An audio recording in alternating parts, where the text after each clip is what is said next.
Vote আসে vote যায়, উন্নয়নের প্রতিশ্রুতিও শোনা যায় অহরহ, কিন্তু বর্ষা এলেই গোঘাট ১ নং ব্লকের একটি গুরুত্বপূর্ণ গ্রামীণ রাস্তার চিত্রটা পাল্টে গিয়ে ওঠে বিভীষিকাময়। গোঘাট বিধানসভার অন্তর্গত এই রাস্তাটি দীর্ঘ বছর ধরে সংস্কারের অভাবে কার্যত মরণ ফাঁদে পরিণত হয়েছে। বর্ষা নামলেই এক হাঁটু কাদা আর জলে ডুবে যায় পথ।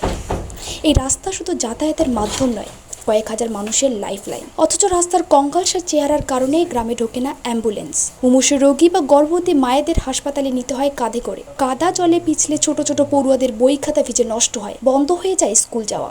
এলাকাবাসীর অভিযোগ, বারবার প্রশাসনকে জানিয়েও মেলেনি সুরাহা। পথ অবরোধ থেকে শুরু করে বিক্ষোভ সব হয়েছে, কিন্তু কাজের কাজ কিছুই হয়নি। আজ প্রশ্ন উঠছে, নবান্ন বা দিল্লির কানে কি পৌঁছাবে এই আর্তনাদ? প্রশাসনের টেবিলে কবে নড়াচড়া পড়বে? কেবল মাটির রাস্তা নয়, এটি আজ মানুষের অধিকারের লড়াই। এই নরক যন্ত্রণা থেকে কবে মুক্তি পাবে গোঘাটের মানুষ? এখন সেই উত্তরের অপেক্ষায় গ্রামবাসী। আমরা রাস্তাটি দেখতে পাচ্ছি, এই রাস্তার বর্ষাকালে পরিস্থিতি কেমন থাকে? পরিস্থিতি যাচ্ছে তাই একদম ভালো নয়।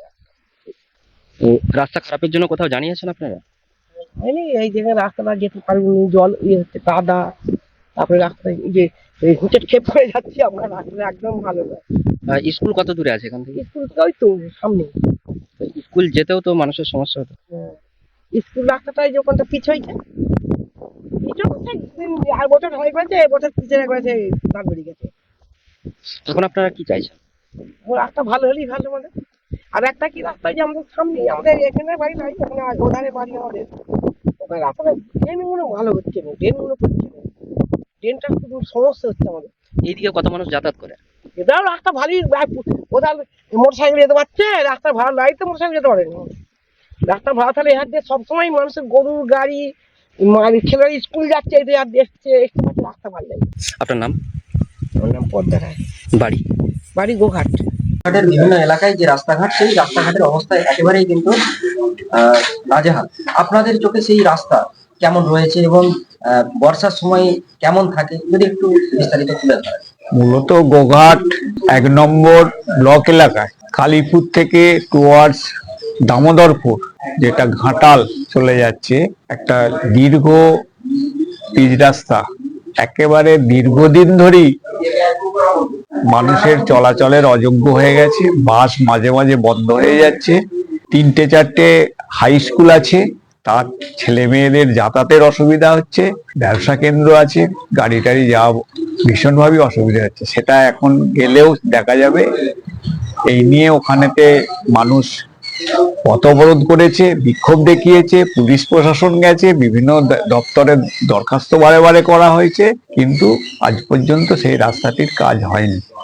এছাড়া যেগুলো ওই সড়ক যোজনার যেসব প্রধানমন্ত্রী যে পিচ হয়েছে গ্রামাঞ্চলে, সেই কোনো রকমে কাজ হয়েছিল, তখন চকচকে ছিল। এখন সমস্ত পাথর উঠে যেয়ে সেগুলো এমন অবস্থা হয়েছে যে সাইকেল বা কোনো যানবাহন নিয়ে যাতায়াত করা সেগুলো অসুবিধে। বিভিন্ন রাস্তায় আছে সেগুলো।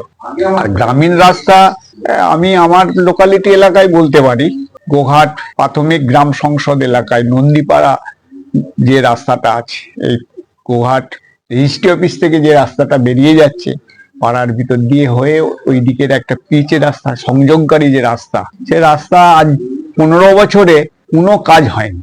এবং বর্ষাকালে সেখানে অযোগ্য হয়ে যায়, জল জমে যায় 1 হাঁটু পর্যন্ত। বিভিন্ন স্কুলের গাড়ি ঢুকতে পারে না। ছাত্রছাত্রীরা সাইকেলে করে সেই রাস্তা দিয়ে এখনো গেলে খুব সহজে স্মুথলি মোটর সাইকেলে যাওয়া যাবে না।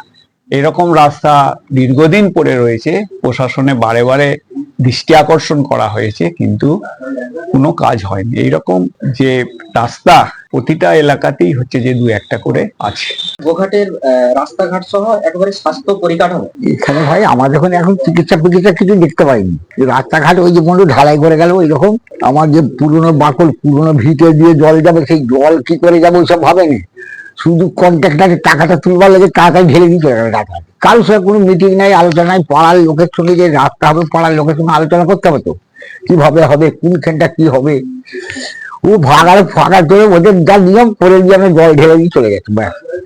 তারপরে গরুতে পা দিয়ে ভেঙে দিচ্ছে, সরু রাস্তা, তাও অর্ধেক ধ্বংস। তাহলে এই এখনই নতুন বেলাতেই কেমন পরিস্থিতি?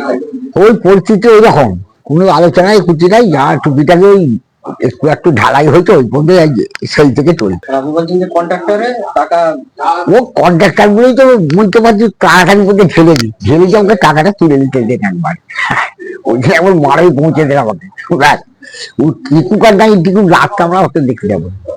আর ওদিকে কেউ কিছু বলে উনি, ওরাও কাউকে শোনাই নেই যে এটা রাতটা বলো তোমার 5 জন এসো,